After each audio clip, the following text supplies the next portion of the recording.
Hi, I'm Reverend Nina Rowe, founder of AngelsTeach.com, and welcome to AngelsTeach TV and this week's episode of Messages from Your Angels for August 30th through September 5th.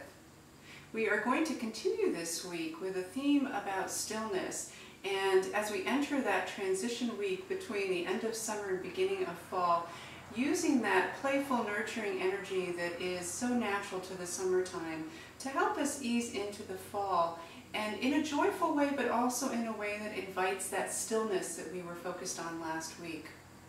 As I was meditating before this week's video, the angels were asking me to help everyone to understand a little bit about Mercury retrograde, not the mechanics of it, but how to work through it.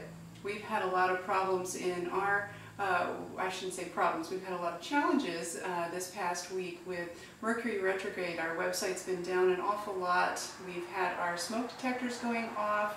We've had problems actually with our camera equipment, all kinds of technical kinds of stuff. And this is very common to Mercury retrograde. And while it seems like a problem, as I said a minute ago, and it certainly feels that way a lot of times, it's really, in truth, an invitation to go into that place of stillness, to stop and to reflect, so that rather than extending our energy outward into the world through searching through the web, through watching TV, through communicating with other people by phone if you're having phone problems, or texting, or whatever it is, that as you encounter challenges and obstacles, to really take a moment and go inside.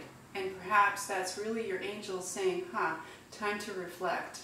And use that as an invitation to do that. So this week's message is going to come from Tony Carmen Salerno's Universal Wisdom deck. Beautiful deck. We're actually going to be using this in one of our Angel Communication Masters classes this fall. Okay.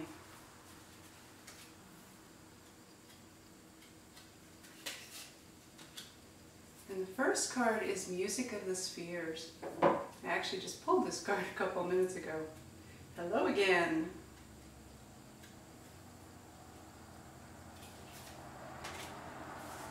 The second one is Aradia. First thing I'm noticing is that the colors are very similar. Alright. And the third card is Acceptance. I think we've seen this card before.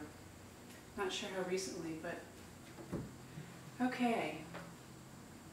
Again, the colors feel very prominent. First thing just really hitting me over the head here, because you'll see in the Music of the Spheres card that there's a lot of that natural skin color, that brown, as well as a lot of blue with some green, moving into more of the blue with some of the brown. And then in the Future card, the Acceptance card, is really all about the brown with just a touch of blue. And what I take that to mean is it's about moving from, and we've talked about this a little bit pretty recently, about moving from the spiritual plane, those blue colors that represent those higher chakras, down into the more earth tones, and taking our spiritual practice and moving it into a more physical manifestation. I'm actually going to be working with some of my membership groups in the next couple of weeks about establishing a spiritual practice. As we transition into the fall months, it's such a good time to revisit what it is that we're doing to ground ourselves. Those earth colors really being about grounding ourselves. So what is it that you're doing to help you stay connected in your body on this planet in a happy, joyful way? You know, some of the common methods that we talk about, of course, are meditation, taking walks in the woods, making sure that you're connecting with friends who are healthy and nurturing for you, singing, music. There's all kinds of ways that we talk about making that experience of being in body a very joyful one. And this is a time of year, again, where it's important to look at that practice and your manifestation of that and see where do we need to make some adjustments. It's interesting because I'm feeling as though that's actually the primary message from these cards. And just looking to see if The angels are not saying to go through these one by one. I know it's a busy week for everyone, so I think their intention is to keep this week's video on the shorter side.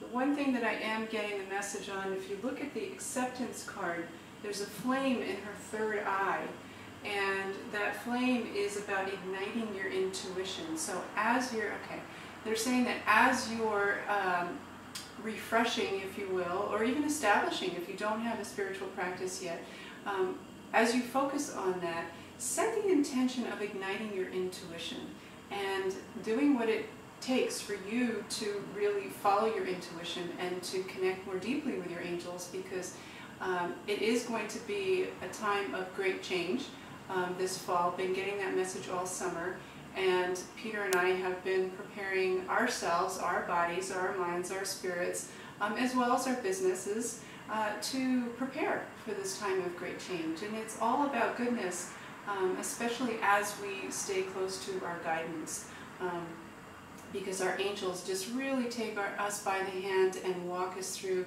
any doors that need to be opened, and really help us through those times of great change. And I am hearing that that is it for this week. So thank you for joining me here. I invite you to visit us online at AngelsTeach.com. We do have actually a new session added of our Angel Communication Specialist training. That is our 8-week training session to help you connect more deeply with your angels, and it is limited to a small class of only 8 students, and we've added another session due to high demand. So if you are interested, please check us out online. Again, that's AngelsTeach.com. And again, I am Reverend Nina Rowe. My blessings of love, joy, and abundance to you. Be well. See you next week.